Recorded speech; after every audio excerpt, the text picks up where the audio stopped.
Our Northeast Region correspondent Solomon Kanulue as stakeholders demand immediate investigation and punishment for culprits.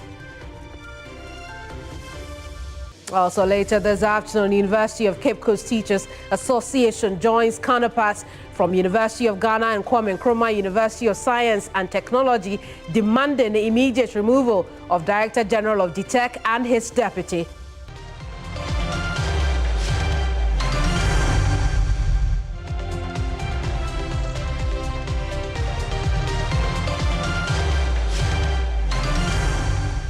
News Central, live on TV3. I'm Kemini Amano. The news starts right now.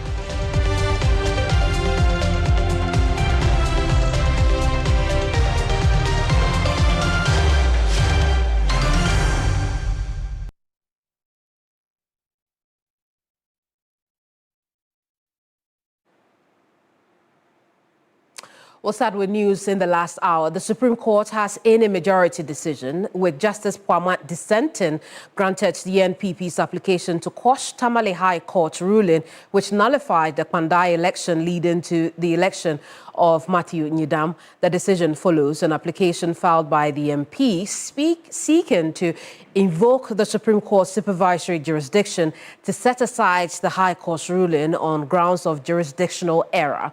The Apex Court upheld his application, effectively restoring his election as Member of Parliament for the area.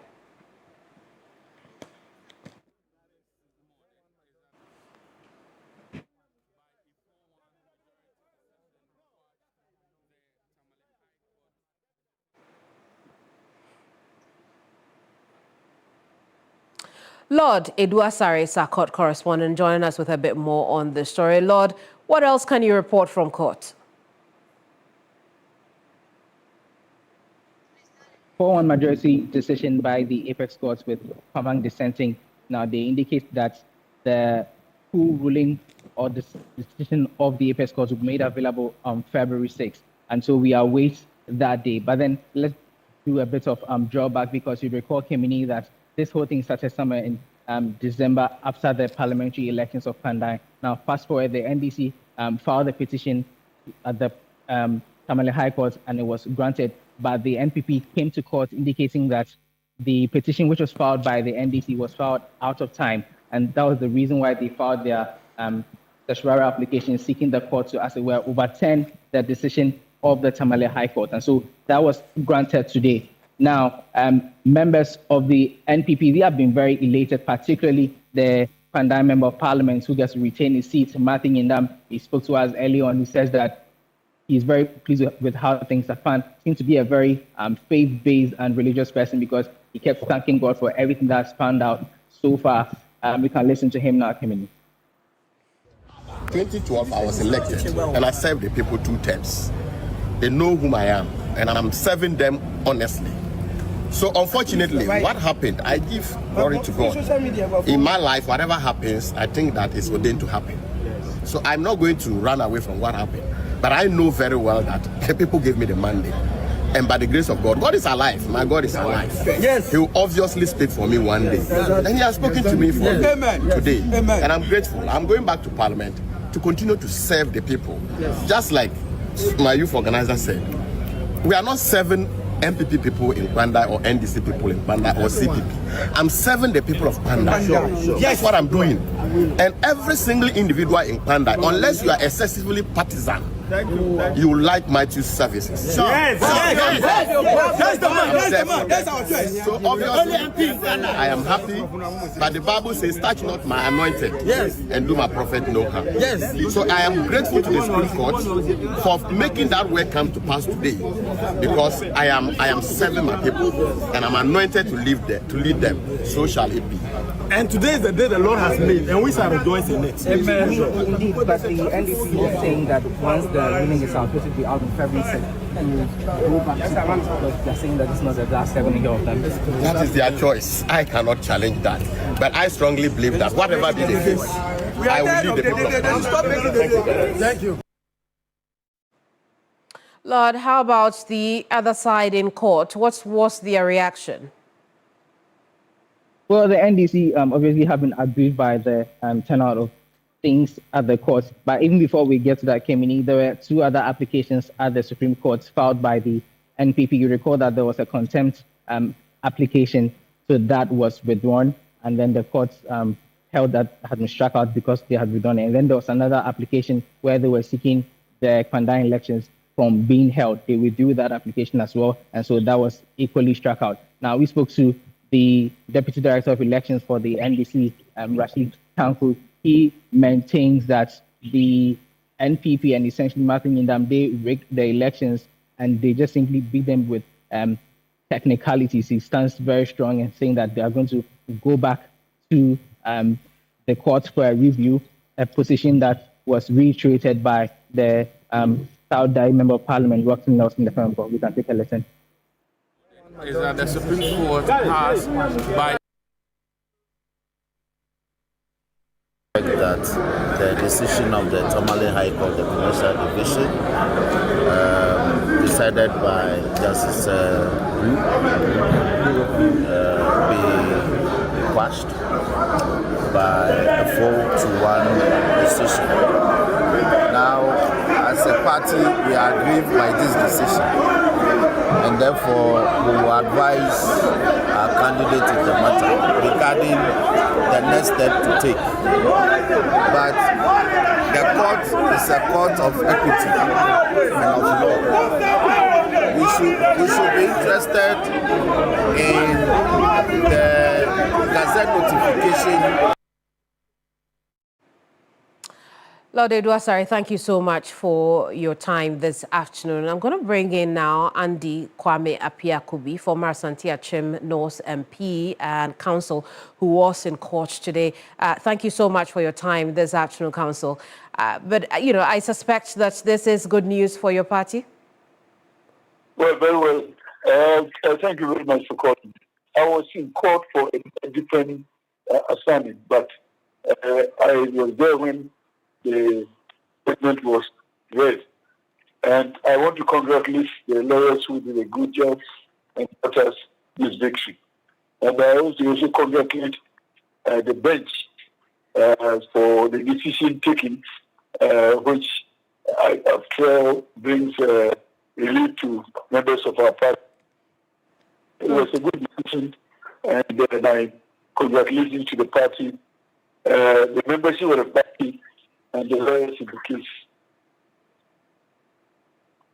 I see. There are those who are already saying that this ruling is a good sign of judicial independence. How do you respond to that? Yes, it's a very timely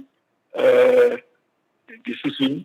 It's come at a time that people are suspicious of political interventions and judicial cases.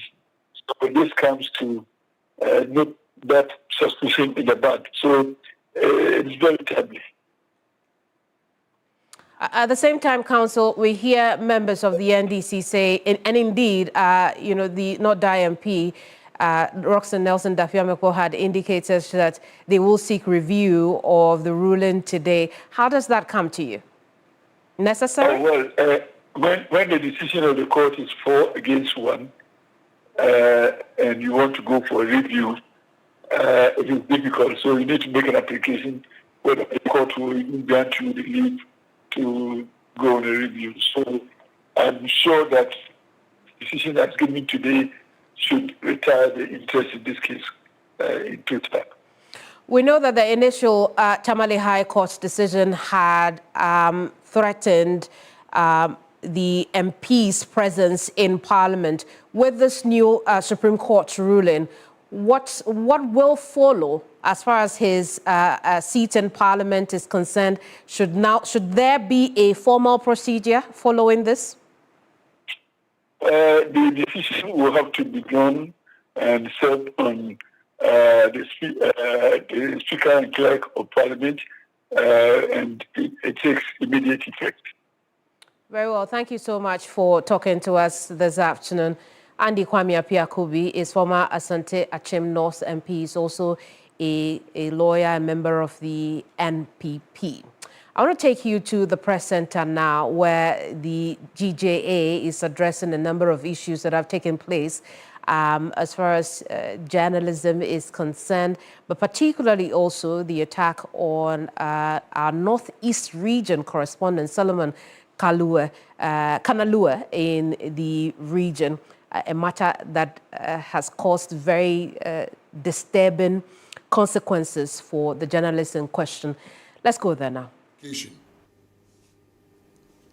Even after Kanalua identified himself as a journalist, the assault reportedly continued, with the soldiers stating that they did not care about this profession. And mind you, he was in the attire of Umia TV, Umia FM, the T-shirt of his media house. And that must be put on record. He was detained for a while and released after his phone was seized and some pictures and messages deleted from the phone. In fact, they recycled the phone or reset, how did they call it? They flashed the phone. They flashed the phone so that he wouldn't get any information or data on the phone. So if the military was doing something right, was lawfully exercising their powers, why would they seize his phone after subjecting him to inhuman attack? Seize his phone, flash his phone, so he wouldn't get any information. And even messages that were sent earlier to people on that day were all deleted before the phone was recycled. This is how inhuman some people can be.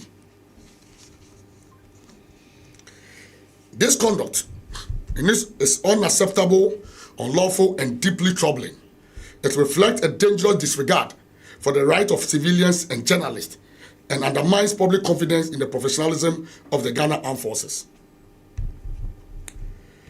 The GJ condemned this assault in the strongest terms and calls on the military high command to immediately investigate the incident, identify the personnel involved, and apply appropriate sanctions. We further demand that the matter be treated with the seriousness it deserves and that the victim is offered protection and support. Attacks on journalists by military personnel, whether in the line of duty or otherwise, are completely intolerable and must not be normalized under any circumstances. We spoke earlier today. I reached out to the military command on the matter. Even though they did not make any official or formal position, they said that they will await for our pressure and they will react accordingly. But I want to put on record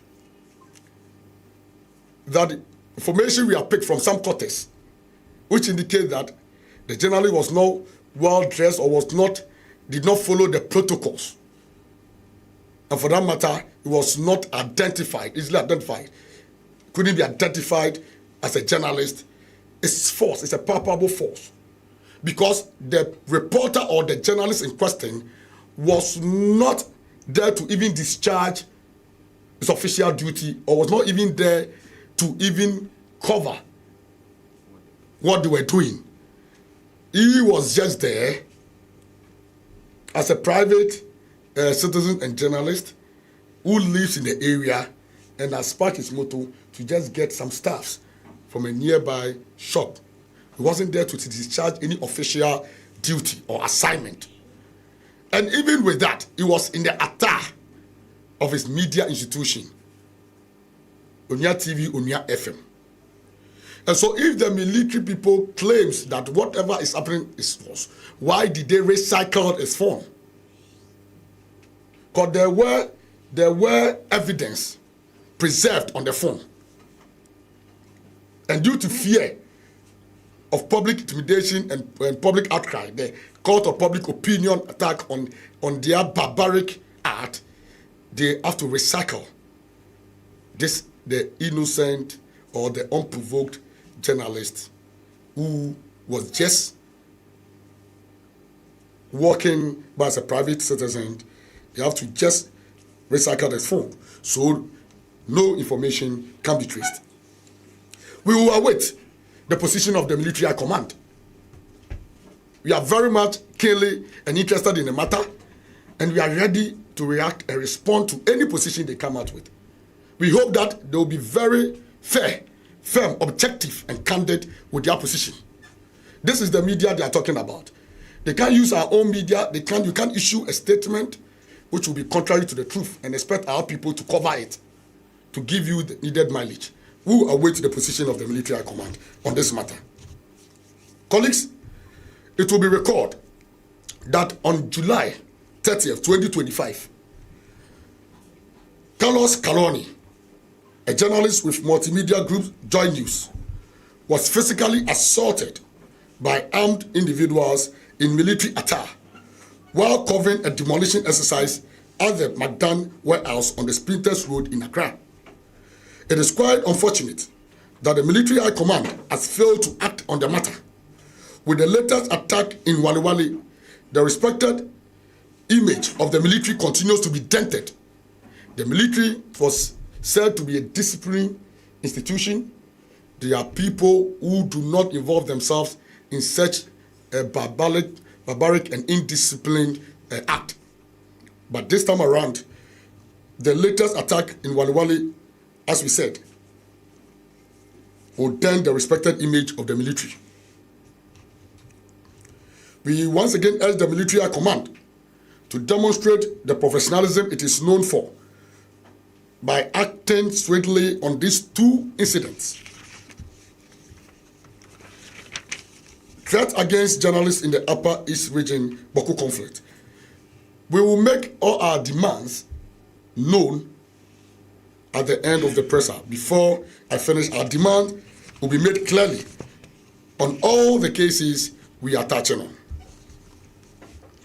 So threats against journalists in the Upper East Region Boko conflict. Boko as a warning zone for press safety. The Ghana Journalists Association is gravely alarmed by death threats, incitement to violence, and imminent attacks against journalists in the Upper East Region. Particularly the Upper East Regional Chairman of the GJA, Mr. Abed Sori, in connection with their professional coverage of the protracted Boko conflict. The association considers these threats reckless, criminal, and deeply dangerous, not only to the lives of journalists, but also to public order and national security. Journalists covering the Boko conflict have been openly labeled enemies, subjected to coordinated online abuse, and threatened with death through social media posts, voice notes, and other forms of digital incitement. This deliberate targeting of journalists has created an atmosphere of fear and intimidation that could easily escalate into mob violence if not urgently addressed. The GJA has received a detailed incident report from Mr. Abel Sori, outlining how a professional journalistic engagement was maliciously distorted and weaponized by faceless and pseudonymous actors to incite hostility and issue explicit death threats against him and other journalists. Similar threats have previously been directed at other media practitioners covering the Boko conflict, pointing to a disturbing and recurring pattern of intimidation aimed at silencing the media.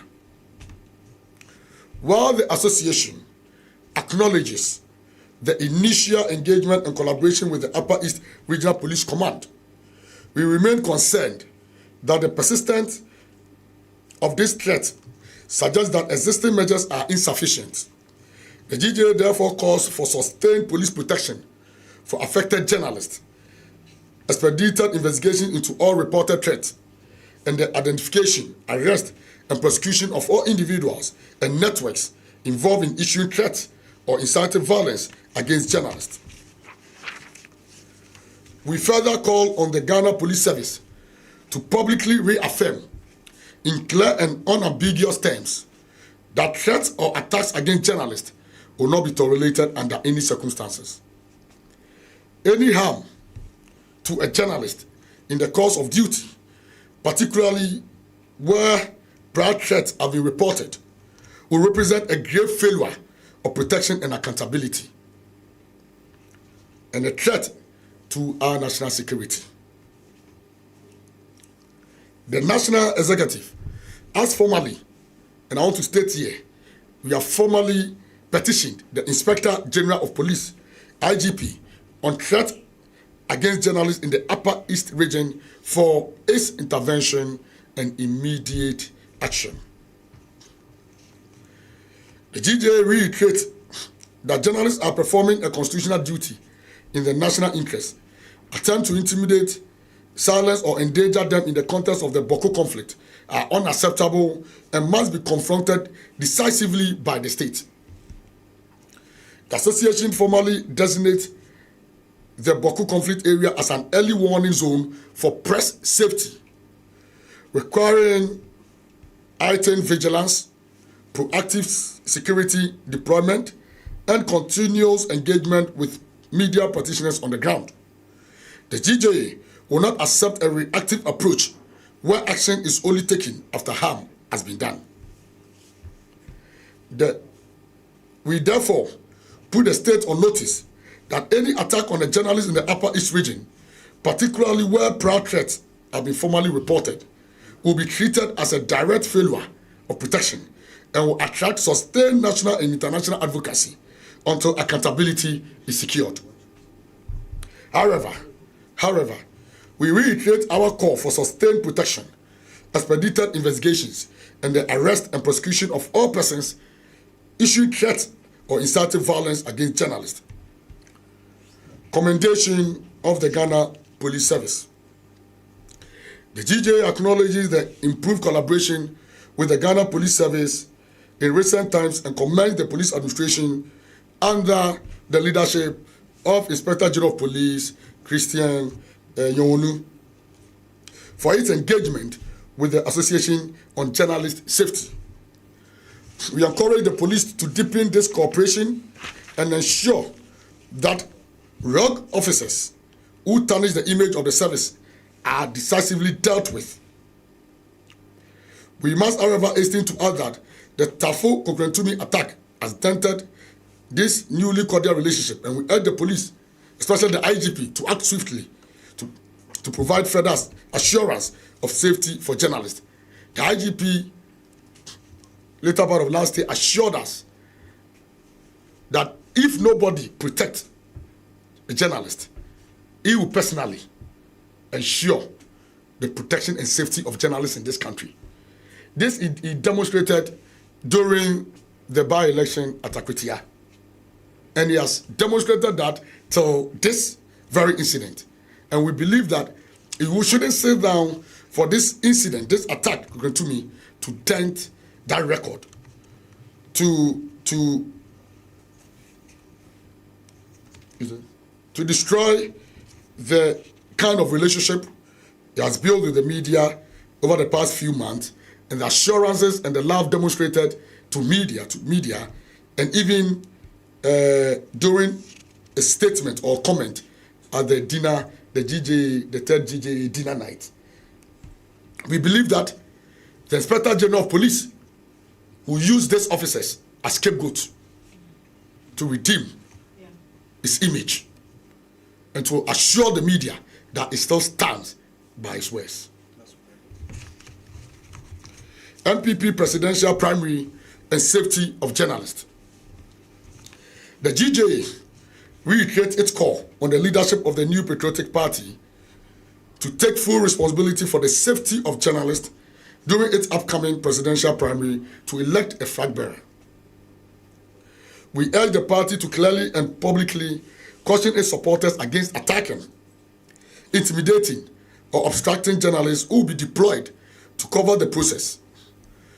Political competition must never be allowed to degenerate into violence against the media. The GJA will be actively monitoring the entire election process through our regional structures across the country, and we will not hesitate to name and shame any individual or group that assault journalists in the course of this assignment.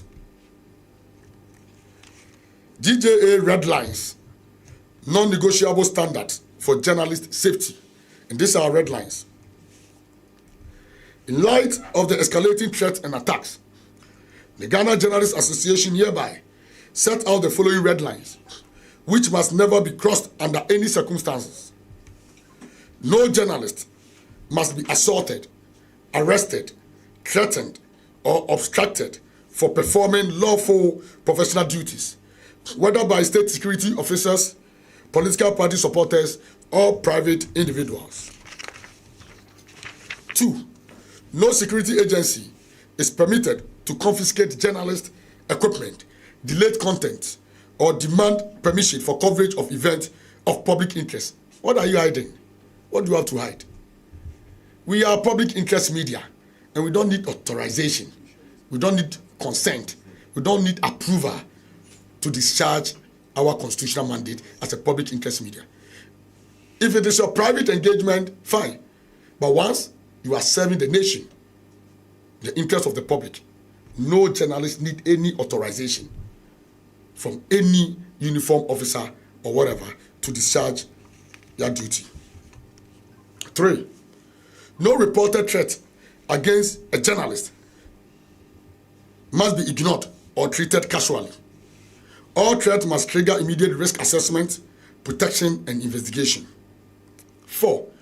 Internal disciplinary measures alone are unacceptable where criminal conduct against journalists has occurred. Such cases must be prosecuted in open court. Silence by institutions after attacks on journalists is unacceptable and will be interpreted as storylines for impunity. And I take the 5 again. Silence by institutions after attacks on journalists is unacceptable and will be interpreted as storylines for impunity.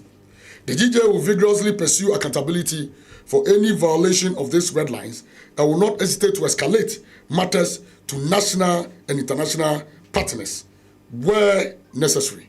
Our international partners are waiting on us to brief them with all the happenings in the country and will not hesitate to do so. GJA's demands. In light of the foregoing, the Ghana Journalists Association demands the following. 1. A public release of the investigation findings and sanctions by the Ghana National Fire Service.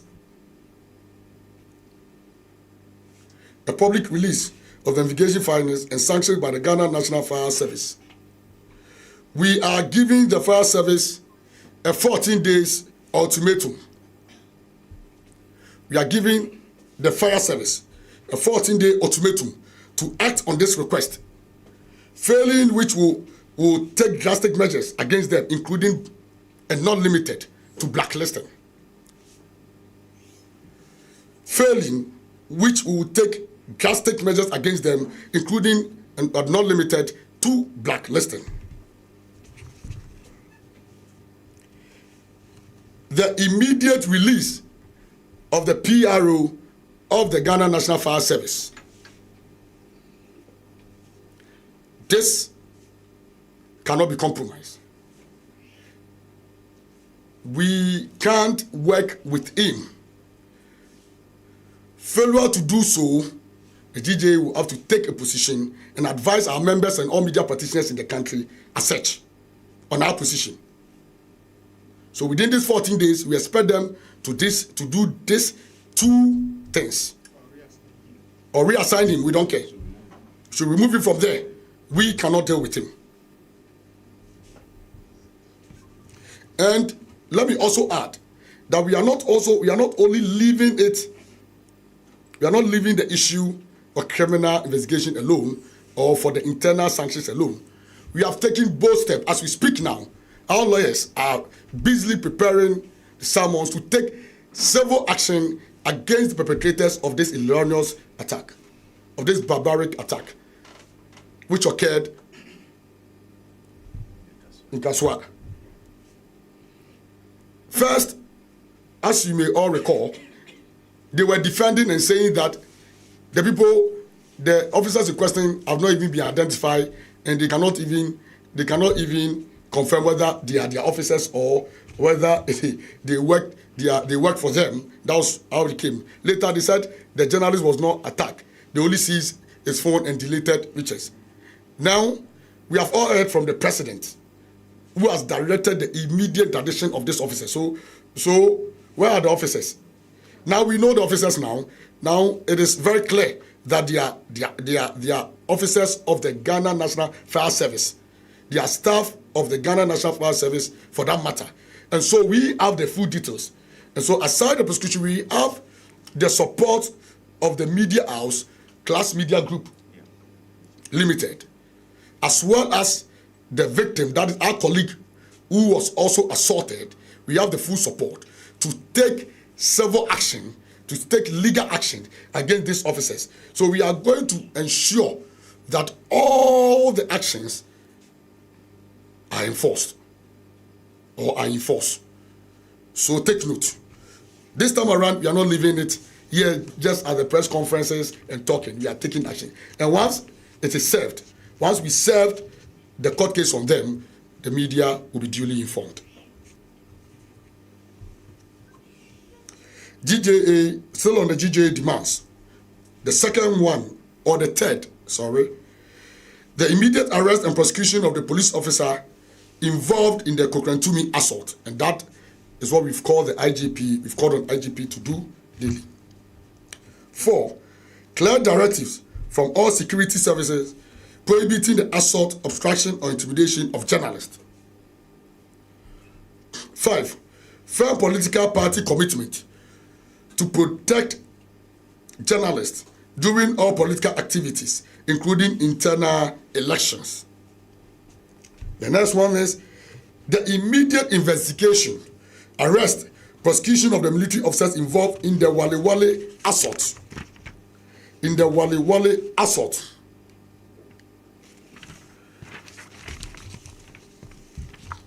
We were tempted to give ultimatum to the military high command, but we'll leave it since they said that they are waiting for us to finish with their presser so that they can react, or they will also come out with their reaction. We will wait for the reaction of the military high command. And after that, we will come out and make our position known. We still have our ultimatum, and we know that we'll act, because already there is a pending case involved Joy FM's Carlos Caroni, which we paid a courtesy call on the military high command, the CDS for that matter. They gave us all the assurance and promised to give us daily or periodic briefing updates on the matter, which they failed. And they've not spoken about this matter till date. So this one is a second issue they are handling. And we are saying that they should take swift action on this matter, or we will advise ourselves. The military needs us, we also need them. But they should know that they cannot subject us to inhuman treatment and put our lives in danger for anything. We are serving our nation, and for that matter, we need their protection, not the attack. We will, in the coming days, come out with a firmer stance on the attacks after a high-level engagement with key stakeholders in the media. We are calling on key stakeholder engagement, which is happening this week. Heads of media institutions, editors, past GJ executives, our key partner institutions or sister institutions, GIBA, Primpact, then we are all meeting to take a firm position and stand on this attacks. We encourage all journalists across the country to be strong, fearless, and unwavering in the discharge of their duties for Mother Ghana, for God and country. Violence in our country. Colleagues, the GJ unequivocally condemn the alarming and recurrent attacks on civilians by law enforcement agencies across the country. This act of brutality, intimidation, and excessive use of force represent a gross abuse of power and a flagrant violation of the fundamental rights guaranteed under the 1992 Constitution. It is deeply troubling that institutions entrusted with the protection of citizens are increasingly associated with fear, violence, and lawlessness. Such conduct not only endangers innocent lives, but also erodes public confidence in the state's ability and willingness to uphold justice, accountability, and the rule of law. The GJA is gravely concerned that violence in the Ghanaian society is fast getting out of hand, with law enforcement agencies repeatedly at the center of this disturbing incident. We have just January alone, the fire service, the police, the military, it's like they have gone for a caucus meeting and they've decided after all night service, maybe they made a resolution that this year they will be attacking us in badges. This one will do and this one will follow. No, it won't happen under our watch. The GJA is gravely concerned that violence in the Ghanaian society is fast getting out of hand, like I said, with law enforcement agencies repeatedly at the center of this disturbing incident. This dangerous trend must not be normalized. We therefore demand immediate and decisive action from the authorities to bring an end to this culture of impunity. Officers who engage in an act of violence against civilians must be promptly identified, interdicted, and prosecuted without hesitation. Failure to act decisively will only embolden further abuses and fuel public resentment, deepen fear, mistrust, insecurity, and weaken the democratic foundations of our country. Quite recently, the President of the Republic of Ghana, His Excellency John Dramani Mahama, promised to arrange a meeting with the security chiefs, that's security couples, security chiefs and the executives of the Ghana Journalists Association to help ease tension between the media and the security agencies. Mr. President, our distinguished member, a proud member of the GJA, this is the right time for that important meeting, given the recent disturbing development involving some security agencies. The time to call for such meeting is now. The President is a member of the GJA, as I've said, and has consistently demonstrated his interest in the welfare of journalists throughout his political career. We therefore believe he will convene the meeting as soon as possible to help ease tensions. Conclusions.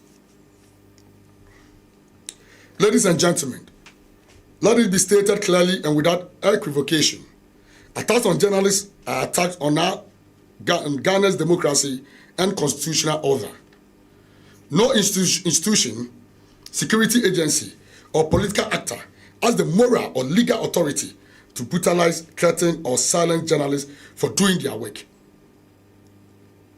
The Ghana Journalists Association will not be intimidated into silence, nor will accept. We will not be intimidated into silence, nor will we accept ritual condemnation followed by inaction. Where journalists are attacked, we demand justice. Where journalists are threatened, we demand protection. Where institutions fail to act, we will escalate locally and internationally until accountability is secure.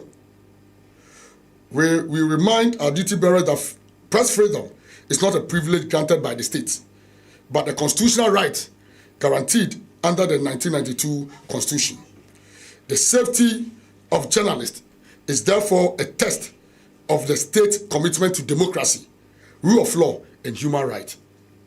We also want to encourage and caution our members to also be circumspect, to discharge their duty professionally, to ensure that they always fact-check their report before putting it out there, to preserve evidence when they come under fear or any attack, to always be easily identifiable by putting on your jacket, your branded cars, your ID cards at all times, to remain resolute, to be cautious, and to ensure that they discharge their duty constitutionally, ethically, without fear, favor, or panic. knowing very well that press freedom comes with responsibility. Media responsibility is key whenever you are discharging your duty. The GJ remains resolute in defending the lives, rights, and professional independence of journalists across Ghana. We will continue to monitor development, speak truth to power, and act decisively in the interest of journalists. Long live press freedom. Long live the Ghana Journalists Association. Long live Ghana's democracy. Thank you all for your audience.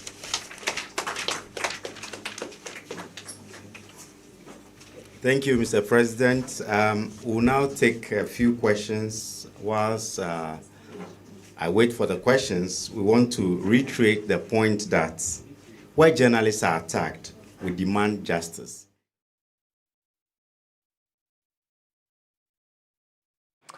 Well, President of the Ghana Journalists Association, Kwabena Jumfo, there, mincing no words in condemning attacks against journalists, particularly the most recent one against media generals, Solomon Kanalua, our northeastern region correspondent. We'll now head to Parliament, where Christian Yale has been engaging the Minorities Legal Council on the Supreme Court's ruling that reinstates Kpandai MP Matthew Nyedam.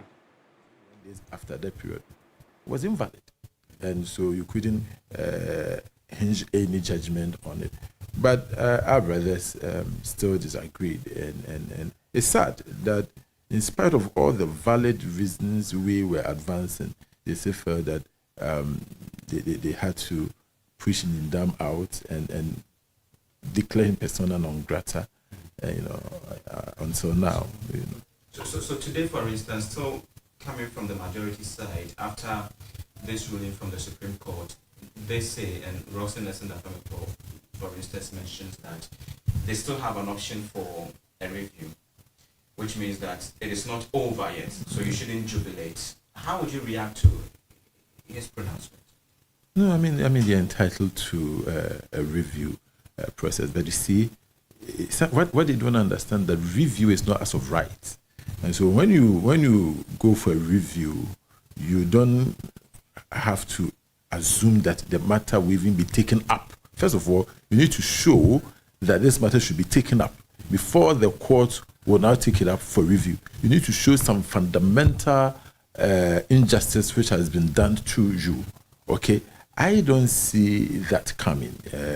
Looking at the arguments that were made at the last sitting, today we don't have the reasonings of the court, but we know that 4-1 majority decision is what we have.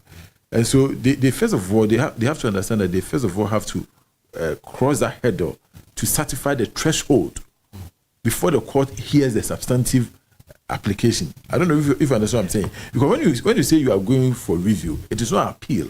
It is not as of right. If it's an appeal, then it's as of right. The court will hear the facts of the matter and make a determination. But in the case of review, you need to satisfy the court that you meet the threshold before the court will even take the matter. So it's a two-step approach. And I shudder to think that they'll be able to cross that. But look, they're entitled to appear before the Supreme Court and ask that they be given that opportunity. It's okay. But look, we are not jubilating per se. For me, I'm sad that we are doing this to our democracy. When the people have given their mandate to a person, you shouldn't use power as a way of changing it. The end is this posturing, especially when the High Court made this decision to nullify Nyedam's election. Their posturing so that yes, we are in power, we are going to take all the other cities. They say, yeah, we are coming after, and so when we are coming after Tema Central, and you wonder the thinking behind that attitude. I think it's very wrong. The people have elected their leaders. They have 4-year mandate. If you have a problem with them, you have 4 years. Then you can go and challenge it. Don't try to use backdoor approach. And that is why I was very sad that our parliament also kind of fell into the trap, by declaring the seat vacant, when clearly There were all these processes in place. We had this application before the Supreme Court. We had the appeal. Once the Tamale High Court has ruled, and which ruling has been served on Parliament, and the clerk receives it, isn't he performing his constitutional duty as required of him by declaring the seat vacant and writing to the EC?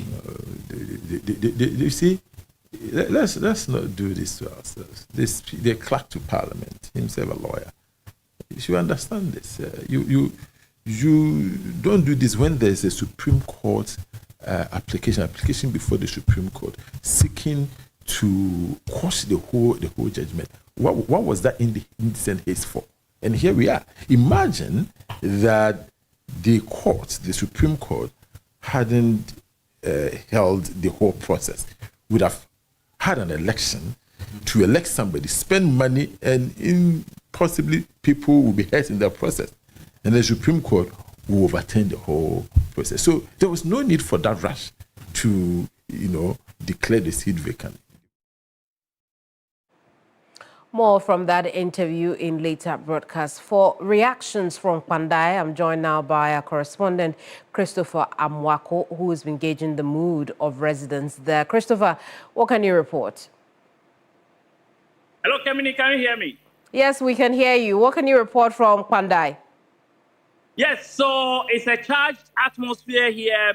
People are jubilating, especially supporters of Matthew Nyindam, over the decision by the Supreme Court to quash the Tamale High Court decision for a rerun in the Pandai constituency. A lot of them had come here to jubilate around the MPP party office here in Pandai. As we speak, more and more of them continue to troop here to jubilate this victory. According to them, it's not just a victory for Matthew Nyindam as the MP for the Pandai constituency, but also a victory for development, because they believe that Matthew Nyindam is the only person who can bring the needed development that they desire. And so they are very happy about that.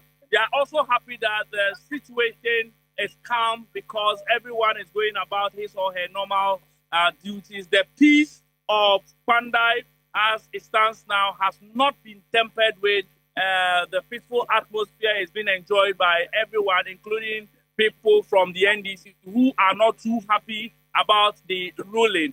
Let's take a listen to what some of the happy individuals in the constituency have been sharing with us.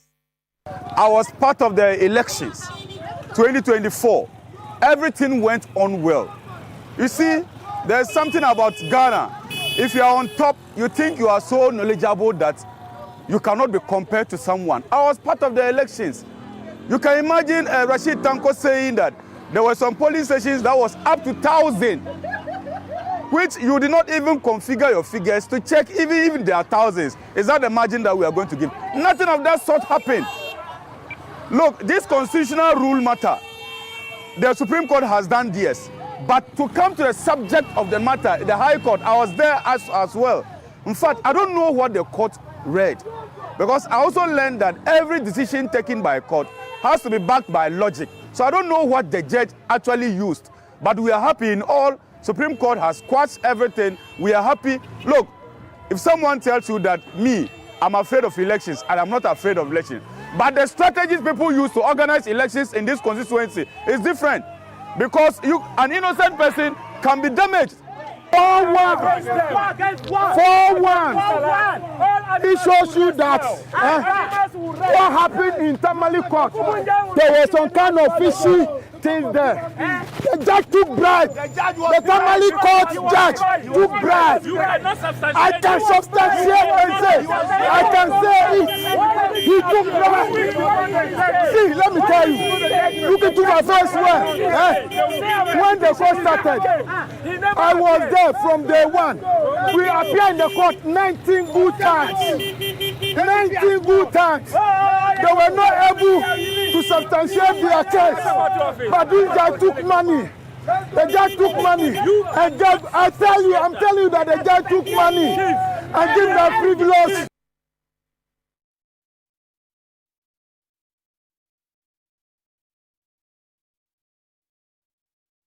Now God has spoken. God has spoken. Very excited because Martin has been doing very good for Panda District. Me myself, I'm not from Panda here. I'm a foreigner, being based here for a very long time. And I've been seeing very good things Martin has been doing for Panda District. So I'll vote and vote for anytime they choose Matthew each and every day. And the speaker ruling is good. It's not 419. It's good to us. So if somebody say that the speaker is 419, the police lie. It's not 419. It's good. For the, because our MP is doing what for Panda here. And we know the thing that he's doing. And we know the outing that he do for Panda. It's not NDC or it's not MPP. Like MPP, we like NDC. But some voices from Pandai there for you. And listen, one of those voices had talked about the Tamale High Court and how some bribes exchange hands. Here at TV3 and Media General, we cannot align with such views. We have no idea what he talks about and would like to dissociate from it. Thank you so much, Christopher, for the reporting. We'll take a quick break. We'll be right back.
You're watching News Central here on TV3. Now, Minister for the Interior, Muntaka Mohammed Mubarak, has conducted an on-site inspection of the Ghana Immigration Service recruiting exercise, commending its orderly execution while issuing a strong warning against bribery and corruption. Addressing the media, the minister expressed appreciation for their commitment to duty, emphasizing the importance of strict adherence to approved procedure and protocol. He wants that recruitment into the security services remain entirely free and merit-based, urging them not to pay money to anyone claiming influence over the process. I'm really happy that the wish of His Excellency the President to see these things done in a very decent and respectable manner is being achieved. That people who opt to serve their country in that process should not be treated as if they are animals. They should be treated with respect and dignity. And I've seen that through the police, the prisons, the fire, and today I'm seeing that of immigration. And I'm really happy that it is going on smoothly I mean, they come, they get to sit, they get some water, they give them snack, they take them through the process in a very respectable manner. I mean, this is what we are talking about, that people who want to people who volunteer to serve should not be seen because the numbers are so large and probably you cannot take all, you treat them as if they are not human beings. So I'm happy with what I've seen, and I hope that, as you know, this is the second phase. We have 2 more phases to go because they have to now write the aptitude test and then do the medicals. I pray that once we've seen this is just about halfway, the rest of the other half will equally even be better than what we've seen. Yeah. The most important thing is that all we are doing at the ministry is to help ensure that this is transparent. So they are doing it. I mean, I heard someone saying that, oh, it's like the ministry has hijacked. We've not hijacked anything. What we are doing is that they are doing it. Since we came here, you haven't seen any civilian doing anything. You come, the only time that you may see somebody helping, if there's crowding and they need help, police may come and assist them. No civilian is doing anything. They are doing it themselves. All we are ensuring is that let the process go without too many human interference. Because it is a human interference that creates the suspicion and the call of corruption, call of bribery and all that. We've created a system, and the system is, I mean, robust, and it's able to take the process through, allow the process to go without that want to have human interference. Many people are not used to this. People cannot believe that the next stage, which is the aptitude test, is going to be online. And they say, how can it be online? Because if it's not online, someone has to mark it. If someone has to mark it, that's where the human interference comes.